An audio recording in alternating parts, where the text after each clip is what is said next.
Oh, that's actually a semi-over. Buttons do 4 things. Each one. I am in my Ubuntu 15 version 15.04 desktop. I'm sorry, 15.10 desktop.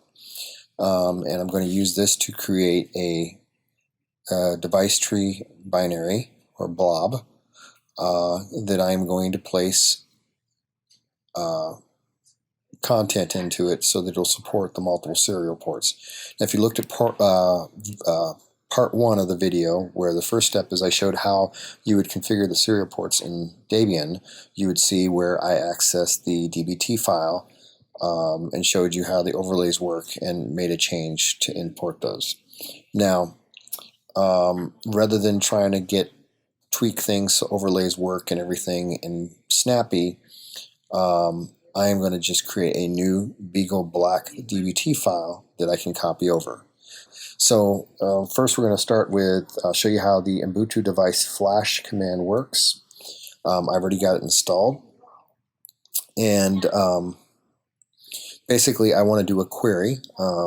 This is the command you run. This is what you use to create your image. This is also what you can do to query information about the different image files that are available. So I'm going to use it in query mode. And the type of device, I'm going to specify the device parameter. And the type of device is a generic ARM, HF. If it was some other type of device, you would put the query in there accordingly. And then I want it to show the images. That's what I want the query to do, is show what images are available. And then we have the channel. So the channel is going to be Ubuntu Core 15.04 and Edge. If you change that to stable, it'll tell you the stable. If you tell Edge, it'll give you the latest copy. So with that being said, let's look at the list. So it's going to go out to the net and query this. And also you can see as of this writing, you can go to any, like if you want to see what cores are available, you can go to this directory right here. And let's pull that open. Okay, I don't want to download that. My mistake. And as you can see, when you go to Ubuntu Core, you see right now all they really have is the 15.04. So we can go ahead and go back to terminal. So how does it work? This is the one you want. This file right here, device. We want to download that file. And so this file contains the latest DBT files for this version of Snappy.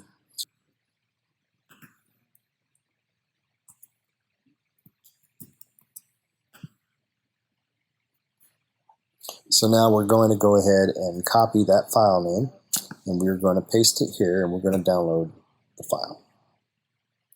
And once that's downloaded, we're going to use unxz to unzip it, and then we're going to use tar to unarchive it. And then once we have that, we are going to have all the device tree blob files that come in the Ubuntu package, and we can make the changes we need from there. So with that being said, we've got it downloaded, it's ready to go. So we go unxz, and we're going to put that file name back in there, just this part of the file name. And if you only have one XZ file in there, you could just say unxz asterisk xz, but I'll show you this way. So we unzip it, and it'll unzip the file. And now you're going to see in that unzip file, there it's changed it to tar. It's now just an archive file, it's not compressed any longer. So now we're going to go to tar, xvf, and we want to untar this file. And before we do that, actually I'm going to copy that. I've already got a directory called test, so I'm going to just change into test, and you'll see that I already extracted it. It's already actually in here, but I'll show you what the process would look like. You would say tar xvf dot, and then it would extract the files. Like I say, I had already extracted it previously, but I'm just showing you how that would work. Now, basically, now that we're in here, everything's extracted, and this has got basically these directories were created in these files. So just to show you around, not a whole lot in all these things. This is basically the kernel, stuff like that, but assets is what you're concerned with. So we'll go to assets if I can spell. So we'll go to assets. And you're going to see in assets, you're going to see the DTBS directory. And I showed you that on the part 1 video of how that looks in Debian. And we are going to find all these DBTS.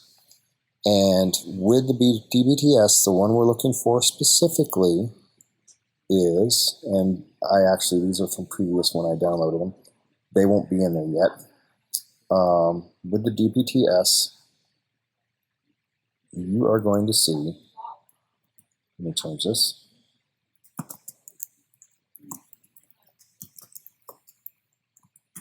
And here we go, right here. This is what you're going to see. These other files I had created earlier, again, I've already done all this, but you're not going to see these files. These files don't exist yet. You're going to make them along the way. So you've got this file here, and that's all that exists. And this is the DBT file.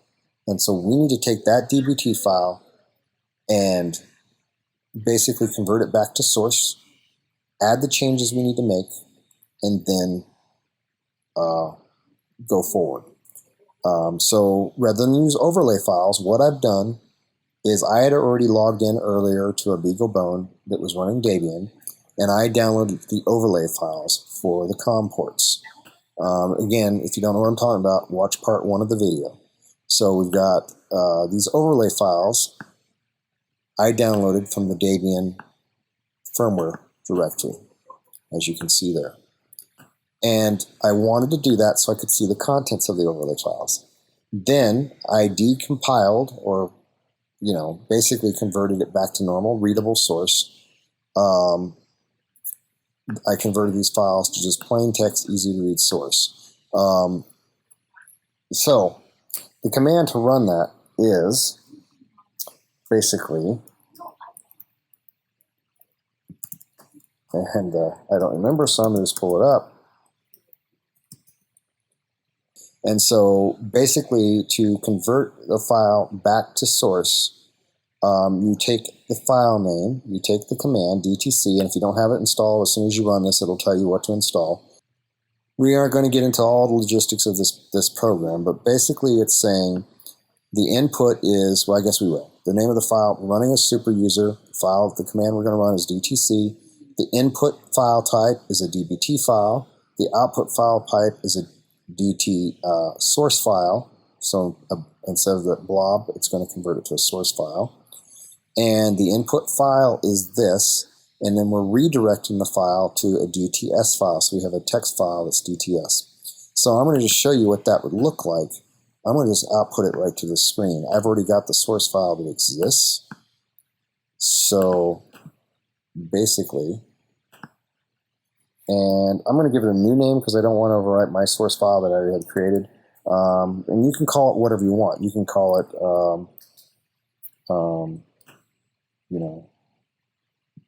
let's call it this, copy. And we're going to call it DTS, and let's add serial. So we're just giving it the name of serial. We log in with our user password. Now, so what did that do? That created us a file here that has the device tree in a readable form, and you can now go through and make changes to it.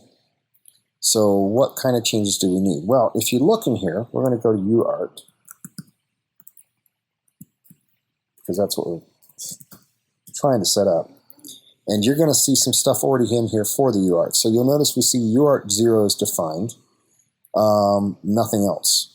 Now we'll go to this section, and it gets a little confusing because they call it, in one section they call it UART 1 through 6. In the other section they start by calling it UART 0. Not sure why they did that, but you're just going to have to keep track in your mind that it's worded differently. Now I could play with it further, and I have a feeling that's just the name and you could just change it. I don't think that it actually matters. Let's go back to UART 0, because it actually knows its configuration by the number you put here. And this is the COM port that's already enabled. So you'll notice it has the hex identifier of 27. You can enable 3 more ports on the Beagle safely. There's no receive or no transmit, I don't remember, on COM3, or basically UART 3, if you were referring to the context here, but it's actually UART 4 in the other section. Again, I'm not sure why they numbered it wrong, but they did. So I'm not even counting 3. We're going to skip 3 because it's only one way. I can't remember if you can only transmit or you can only receive, but you can only do one way. And then UART 5, or in the other section of the same file, it refers to it as UART 6, is also going to conflict with the HDMI. So if you decide to use HDMI, I just figured rather than have enabled devices that could potentially conflict with others, I'm not going to enable in this example. So hope this is making sense. But the important point is you don't want to use a number that's being used somewhere else. All these handles are, you've got to use a different, they have to be unique. So C3, 28, 27, 4, basically 0, 37, those are all unique. You won't find another one. So what I did is I just went X90, I just searched for X90. I wanted to make sure there's nothing in the 90s. So we know 90's safe, there's nothing there. See, I just did a search. I just wanted to make sure I had a number that wasn't in the range. So we're going to add these 3 new COM ports, and we're going to have the ID handles as 90, 91, and 92 for those 3 other handles. And so it will know to assign these settings to the other based on the number I put on it. So now let's go. I hope this is making sense, but it's the best I can do. It's kind of a complicated subject for a really simple thing. So we're going to go over here, and we're going to notice that basically UART 1, which is UART 0 on the other, notice it has the ID of 27. And we have UART 1, and basically it has these settings, and you notice the status is okay. Then you notice they have UART 2, okay, and it says status disabled. And then they have UART 3, which is the one that we will not want to use because, actually, UART 3 we want to use. UART 4 is the one we don't want to use because remember, in reality, this is 0, 1, 2, 3, 4, and this one's 5. So again, these numbers are going to confuse you because they are numbered weird. I'm going to reiterate that again. Just remember, just because it says 6 here, it's going to say 5 in the other part of the configuration. So I hope that doesn't confuse you. And 5 and 3 are the ones that we don't want to use based on the real values, starting with 0. So 6 technically, again, I apologize, I did not write this software. So, so with that being said, you can see the obvious change you have to make right away is, for example, this one says status is disabled. But there is more to look at. So you need to know what else. You need to know, let's go back to the configuration for UART 0, which is 1 in the other section. And you'll notice it has the pins. These are the hex codes that represent the pins on the board that you are plugged into for that serial port. So you will find documentation on the line, but the numbers don't match up and they're not correct. So by pulling the actual information from the overlay files from Debian, which was working in the previous version I showed you in part 1, you will be able to find out what missing information you need to add. So basically, I just ran those commands to basically decompile or extract and put into source the contents of the overlay files. So I took the contents of TTYs 1, 2, and 4 and extracted that and put them in source files. So this is the file. So these I had done typos on, I had to redo them. So it's this file right here. So I had extracted those. Now, where did I get those? I actually downloaded them from the firmware folder that was in Debian. I downloaded those files over to this machine, and then I just extracted them. So that's how I got them. I actually pulled them right from the Debian version that I showed you earlier in part 1. So now you can see what they've added and changed. Right here, you'll see they overlaid these values. So basically, this is up where it said 27. They added this one. And I'm going to have to change these numbers. This one would basically be 90. And then in the other part where it had OK, it had disabled, we want to make sure this information is set. Basically, OK, default, and pending control has to be added. And then we basically go through and we look at each one of these files. So 1 and 2, and again, so this one, I'm going to change it to 91 because it's going to be the next one in sequence, and hopefully you'll be able to see it in a second. And then turn these settings on, make sure nothing's changed. And you can see they kind of make all the way through to number 4. Same idea. Again, this would be 90. I'm sorry, the other one would be, this one would be 92. And then add these simple settings here. So it's pretty straightforward. So really the line that you have to know that's unique is this line out of each of those files. This is the pin value for each of those files. So what you're going to do is this. We know that all these are the same. OK, default, and then we change the number. And we know all these are the same, except for this description up here, and for the fact that these pinout hex codes are different.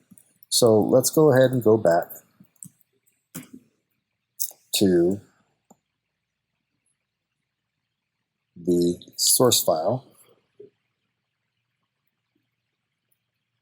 right here. And in the source file, we are going to go ahead and look for the first UART. And so we know we're going to duplicate this. So let's just copy it.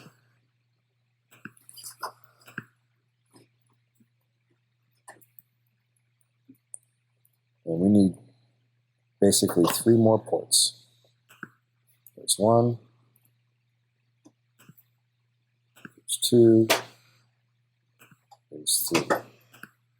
So we've copied it. Now let's change the names. Now this is literally going to be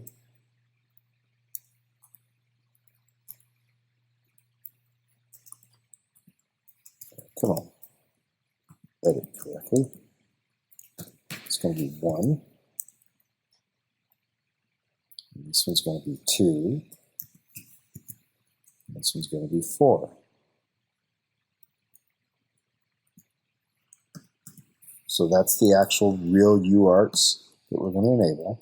Now, these are the IDs. Remember, I'm going to start with the new ones are going to be 91. I'm sorry, 90.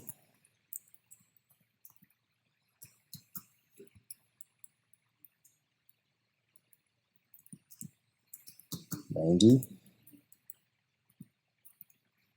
Oh, I'm sorry. It's late. I'm not thinking. 91. 91. And this one's going to be 2, 2. So now we've updated our IDs. Now, I don't think I'm going to be able to scroll and see that. So the next thing we have to do is we need to update these pins. And so I basically already went to a text file and let me find it here. So I'll bring this into focus. So I already went to a text file and put the content of all those files in it. And so you can see, here's our pinouts. So for UART1, this is the pins, and then UART2. And so this was the contents of those files I showed you. So I'm going to just move that aside. You're going to see me cut. I'm going to just take and cut and paste that information. I'll put it right there. And so let's go up here. So UART0 is fine. Delete. And so that's UART1. So let's go up here to UART1. And like I say, this is what I pull out of the source files that I just showed you, the overlay files. So I'm going to add this one for UART1. Narrow it down.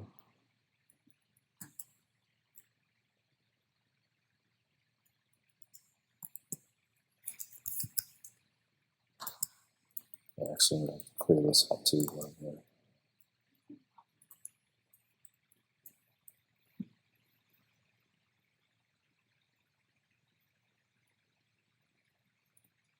So then we got UART2. So let's go ahead and add the pinout for UART2.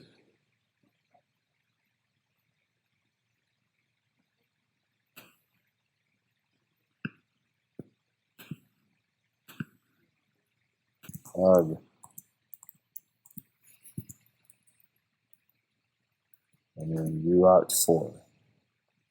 So we copy this from UART4.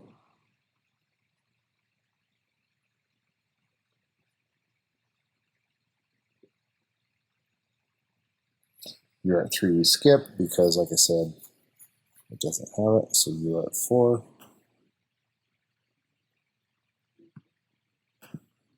All right.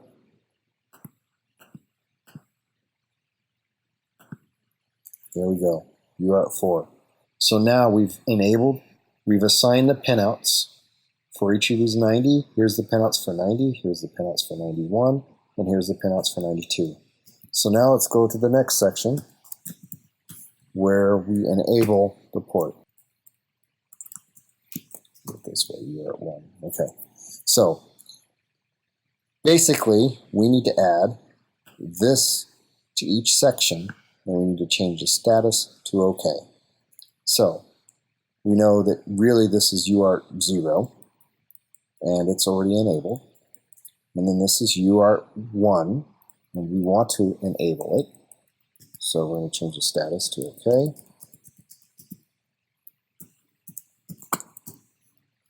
And then over here. And basically, we want to add this line. So we're going to add that line. And remember, that device is 90. So we're going to ID it so that it knows what pinouts to use by referring over to the other section where we identified it as 90. So now that's actually UART1 in reality. It's labeled the wrong name. UART2, we want to enable, but again, it's labeled wrong in this section as UART3. And I guess just to add more confusion and make life interesting, not sure why. And the ID for UART2 is 91. So when it hits that, it's going to look over to the other section and know that 91 is what we want.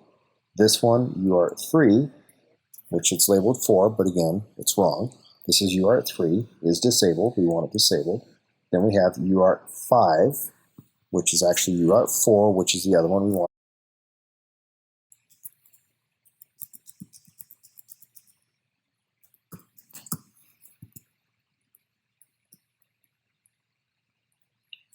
And then we'll paste that again. And it is 92. So there we go. That is, oh, and you're going to see down here where it says UART6, which is really UART5, cross-reference 5, which we didn't list in the other because we're not in it anyway. So there you go. We've got our pinouts assigned when you refer to the page, 90, 91, and 92. And so we've assigned our pinouts. We've enabled the devices we want enabled. All right. So now we've saved that file, and we're back at the prompt, and we are going to run this command. And let me explain it to you real quick. So we're going to run the DTC command. The output file is a DBT file. The output file name, this is the one we just created, but it was a source file. We're going to say that the output is a DBT file. And then the boot CPU is 0. The boot number of the CPU you want to use is 0. Just use 0. And the input file, this is the file we just edited. This is the file we just edited. And so it's going to take that file we just edited, the DTS file, it's going to create a DBT file, DTB file. So let's run that. So now we have a DTP file.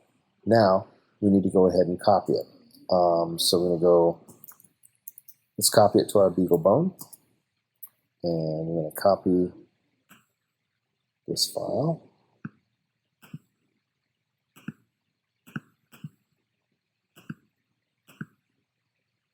And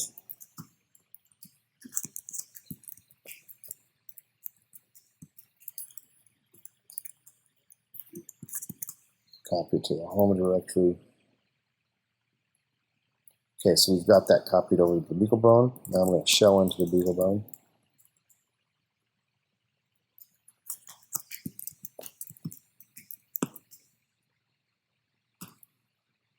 Okay, I'm over at my Beagle Bone, and as you can see, there's our DBT file. So next thing we have to do is go put this DBT file into the correct space. So let's go ahead and do that. And so we're going to go cd /boot. Let's look in here. And you've got two directories. You've got an EFI directory and a uboot directory. And if you recall from part 1, Debian had a DBTS directory. So let's go to A and cd gtbs. And of course, you're going to see there's the Beagle Bone Black file. And not sure why I'm searching that way instead of using wildcards, but anyway. So this is the file we're going to overwrite. Now the next thing we want to do is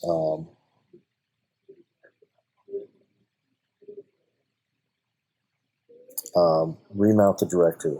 So it's been a while since I've done this. I think I go -u for unmount, read write, boot, uboot. Let's see what that does.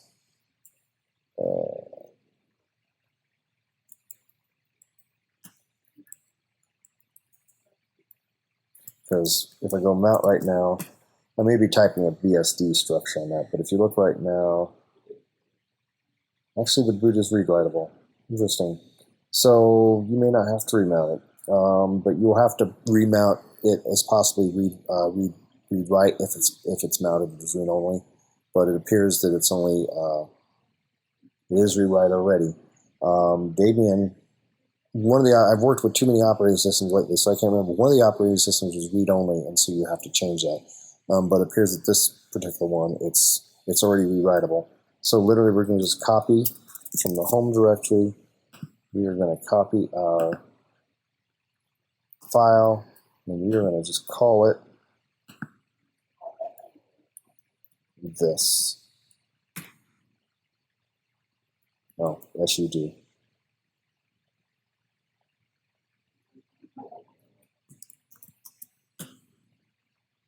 So now we've copied over that file. Now all we do is restart the computer, and I'll show you what it looks like after we restart it. So let's go ahead and restart the computer. Good.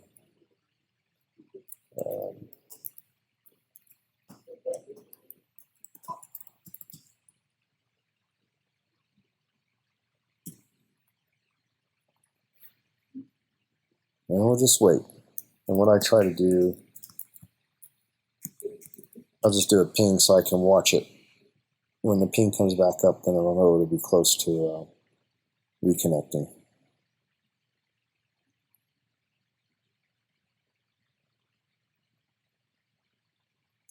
So just now finally shut down. It was trying to respond. Okay, so now it's coming back up. So now I'm going to go ahead and just do this until I can connect.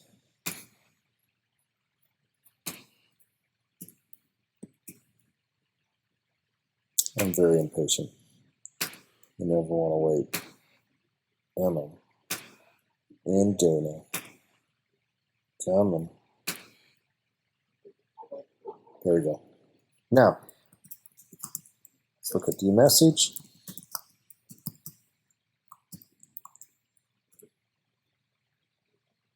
There we go.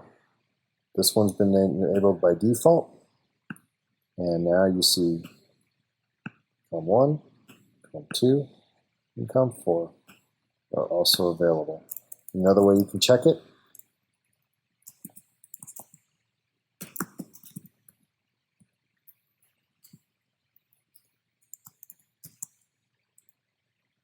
there you go. So there you see it. You have 4 operating serial ports on the Beagle Bone Black. That is done. So now the next tutorial I'll be doing will be